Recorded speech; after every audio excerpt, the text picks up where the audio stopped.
Урматтуу кыргызстандыктар, мына бүгүн баарыбыз эгемендик күнүн майрамдап, мамлекетибиздин барлык жерлеринде чоң мааракелер өтүп жатат. Ошолордун бири мына Ош шаарындагы Төлөкөн ипподромунда болгон бүгүнкү окуя боюнча бир кайрылып айтып кетейин деп чыктым. Себеби дегенде, ошол жерде бир мындай жосунсуз жоруктар катталды. Мына кыргызыбыздын көкбөрү оюнунун негизинде өтө көп адам чогулгандыктан эки команданын бири-бирине спорттук белдешини чырга айландырышып, ошол жерде мындай жакшы эмес адамдар, кээ бир 5-10 адамдын кылган кылыктарынын негизинде көпчүлүк эл ошогун баягы эмоцияга берилип, жана ачууга алдырышып, кызуулукка алдырышып, ушундай тополоңго барганга аракет кылышты.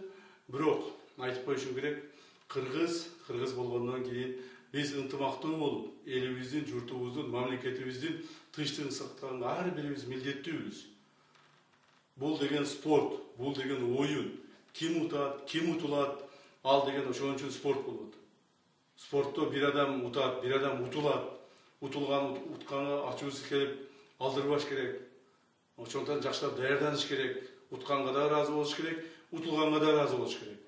Ал эми ошол жерде жасалган кээ бир провокаторлордун жасаган иштери боюнча азыр мен уже тапшырманы бердим. Укук коргоо органдары, коопсуздук органдары азыр ошол жердеги бардык видеолорду, ошол жерде болгон фактыларды топтошуп, кайсыл адамдар ошого кириптер болгон, кимдер ошону баштаган, кана кимдер ошогон себепкер болгондордун баарын аныктап, тактап, мыйзам чегинде ар бирине мыйзам чегинде чара көрүлөт. Жөн эле булар тополоң кылып, анан ошол жерден калып кетпейт. Бул бир. Экинчиден, урматтуу эл журт, эми кыргыз эли байыртадан ынтымак болуп келгенбиз.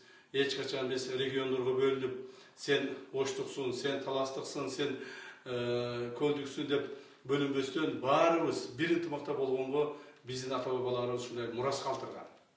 Ал эми ошол ынтымагыбызды бузганга аракет кылгандарды биз жазалайбыз. Кыргыз элибиз өзүбүз жазалашыбыз керек. Анан ошол ынтымакты бузган провокаторлорго алынып, кошулуп кетпегиле. Кошулуп кеткендер кээде чыгып атат. Мен ачык эле айтып коеюн. Мына мага бүт маалыматтар келип атат. Азыр мына түнкү саат 12 болду. Баарыбыз жумуштабыз, иштеп атабыз, ошол элдин коопсуздугун, тынчтыгын сактайлы деген максатта. Ар түрдүү провокаторлорго эскертүү иретинде айтып коеюн. Жана өзүмдүн ушул атуулук милдетим катары кайрылып айтып коеюн. Урматтуу кыргызстандыктар, андай ачуулукка алдырбаңыздар. Биз баарыбыз бирге болууга милдеттүүбүз. Себеби бир кыргыз деп, кыргыз жери деп, кыргыз эли деп кан төккөн жаш балдарыбыздын алдында эмне деп жооп беребиз? Ата оюн ойноп, бири-бирибизбен мушташып кетип, тытышып кеттик деп жооп беребизби? Ал балдарыбыз ошол 18-20 жаштагы, 25 жаштагы балдарыбыз, ошол эле таластык дастаныбыз, Оштук уланыбыз кече эле жанын берип коргогон элибизди, жерибизди коргоп, жанын берип атат жигиттерибиз. Биз элибиз, журтубуздун тынчтыгын сактаганга милдеттүүбүз, дагы бир жолу айтып коеюн.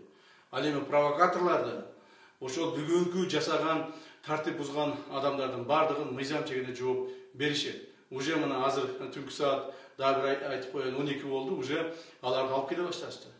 Ким мыйзам бузса, ошолорду чара көрөбүз. Регионалдык маселени козутпастан бир уч кыргыз, болгону бир уч кыргыз, бир муштун болуп турганга аракет кылышыбыз керек. Мамлекетибиздин башка жерлеринде Кудайга шүгүр баары тынч, элибиз эгемендүүлүктү майрамдап атат.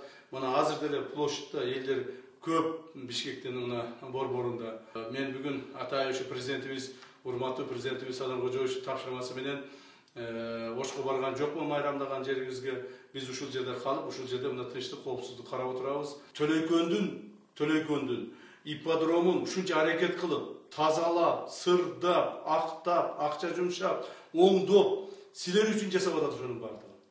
А силер болсо ушундай туура эмес мамилени кыласыздар. Ошондой деле элибизди мындай бөлбөш керек. Силер андайсыңар, силер мындайсыңар деп. Баарыбыз бирдей болгонго милдеттүүбүз.